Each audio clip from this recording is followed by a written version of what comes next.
Never before in recorded history has debt been so high. Unfortunately, the United States is the largest debtor nation in world history. I don't like saying any of this. I'm an American citizen, voter, taxpayer like you, but it's the highest debt that any nation in the history of the world has ever had. I knew for many years that America was building up its debt. I knew that our politicians were incompetent and out of control. But no, I never expected it to go this high before a collapse. We will have a collapse someday, because history shows it always happens, but I never expected to get this high.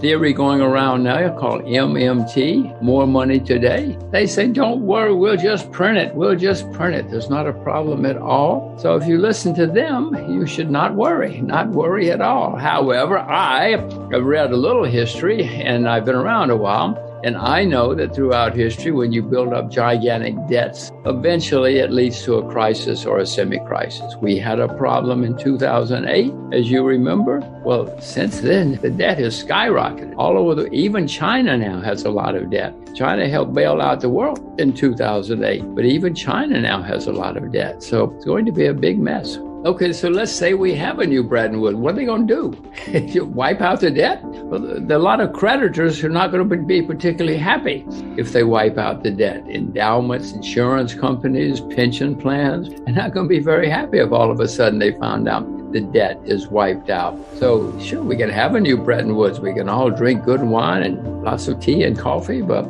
what's the answer? And that's the problem right now, because the debt is the highest level ever in recorded history. And to repeat, America is the single largest debtor nation in world history. It's never happened like this before. So when will this end? I don't know. I'm not very good at market timing, but that always comes to an end eventually. I'm not shorting anything right now, but I can see bubbles starting to form in some assets. I've been to this movie. I've seen this movie before. I know how it ends. I don't know when it's going to end, but I know in the next couple of years it's going to end, and it's not going to be fun. Well, it is certainly happening all over the world. America's not the only. I mean, we apparently, according to the numbers, have been hit worse by the virus than any other nation. And who knows if the numbers are valid or not. But it's certainly gotten worse and has not helped anybody. There are many companies, families, countries that are suffering. And it's not, unfortunately, it's not over yet. At least in most places, it's not over yet. You can come up with a universal basic income. It sounds wonderful. Who's going to pay for it? Where's the money going to come from? That's my question again. Sure, MMT, more money today, says just print it. But I've seen this rodeo. It's not my first rodeo. I know that you can print it all day long, and it's fantastic. But eventually, that falls apart. It always has anyway, and I don't see why it would be different this time. Throughout history, when you have people lose confidence in money, or governments, all of us peasants have some gold and silver in the closet. We have some silver under the bed over there. We forget what the politicians say, forget the academics. We're going to have some gold and silver hidden away, and I will too. And I will have more. I just don't know when I'm going to buy more. Well, the most important things are to be prepared because it's not going to be fun when we have problems next time. It never is fun, but next time is going to be worse because the debt is so high. So what I am trying to do with my daughters and everybody is to make sure that they develop their own personal skills. They both speak perfect Chinese, for instance. So I'm trying to prepare them for what perhaps will be the 21st century. If I'm right, Chinese is going to be an extremely important language in their lifetime. And so that's one of the things I'm trying to prepare them for. It's no good, though, to say to somebody, look, you got to learn to play basketball. If they don't like basketball, well, my girls don't particularly like basketball. So I'm trying to learn as a parent to help them emphasize the things they like.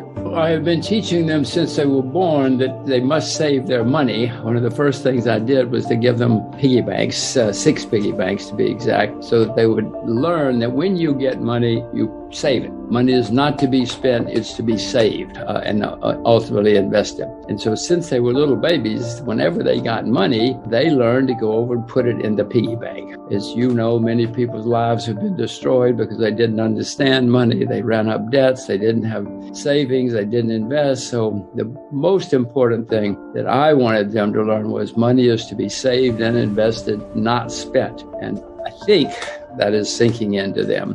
So far, so good.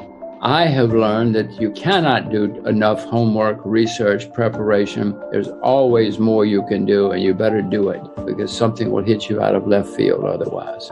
Belief is not enough. You got to really know what's going on. Don't believe in belief, believe in facts, believe in reality. Make sure you know that you are right, because if you just get passionate or hope or believe something, you're probably going to suffer a lot. So my main advice to everybody is just stay with what you know, and then there won't be too much belief. It'll be based on reality. And when things go wrong, you will know better than most what to do and how to react. If you just believe something, you're probably not going to know what to do. You're probably not going to know how to react when it goes against you. So nobody likes to hear this advice, but the answer is just stay with what you know. If I told you could only have 20 investments in your life, you wouldn't jump in and out of things. You wouldn't jump into things that you heard on the TV or something, and you would be better prepared. Because then when something goes wrong, you will know what to do. Simple guy like me who's just researching it, et cetera, will not know nearly as much as you do, because you know, I hope you know a lot more about it, and that's how you become successful. Nobody wants to hear that. It gets too boring. But if you want to be successful, be boring. Whenever there are hard times, people look for easy answers. Socialism and communism, a great story. It sounds wonderful. We have tried. Mr. Marx was around over 150 years ago. It's a good story, very good story. A lot of people liked it, and a lot of people tried it. But in the last 150 years, we have found out it doesn't work, nor does socialism work. So, sure, but people who, first of all, don't have the experience or don't read history or don't see what's really happened, love the story. But I can tell you, given human nature, since it's a good story and it's an easy story, more people will try it when things get really bad, or try MMT, more money today. Any good story, easy story, people will try because they think, oh, that'll save us. Unfortunately, there's no free lunch. This is just human nature I'm talking about. You don't have to go around the world to know about human nature. You read some history, if nothing else, and people will look for the easy answer. And no, I know it's not going to work, and I know it'll make it worse in the end. If you look at America in the past 15 years, people just printed and spent and borrowed huge amounts of money. After 2008, everybody said, okay, this is the only thing we can do. We have to borrow a lot of money and spend a lot of money and print a lot of money. It's the only way to save us. Fools like me said, wait a minute, guys, it's going to make it worse in the end. It's going to make it much worse in the end. It's good to be old. I don't have to worry about how this is going to wind up. It's not a good time to be young, because all the young people are going to be facing gigantic debts and problems over your lifetime. And it's not going to be an easy answer. You may try easy answers like 2008, but in the end, somebody has to pay the price. Do I like it? No, I want an easy free lunch too. Oh my gosh, I want things to fall out of the sky. But I've read enough and been around long enough to know it doesn't work that way. Commodities is the only asset class as a class that I see that's still cheap. And I know the fundamentals are changing. More people in America study public relations and study agriculture now. Obviously, if the world changes, you have to change with the world. That's pretty straightforward. Energy is still the most important commodity, at least if you ask me. As I live in Singapore, and everybody here is still driving and taking the bus to work, etc., still has electricity. And nearly all energy comes from oil and natural gas. That may be changing. It seems to be changing. But Jeff, even if you look at things like electric cars, which seem to be coming, first of all, you got to produce the electricity, which got to be made from something. Maybe it's sun power, maybe it's solar power or wind power.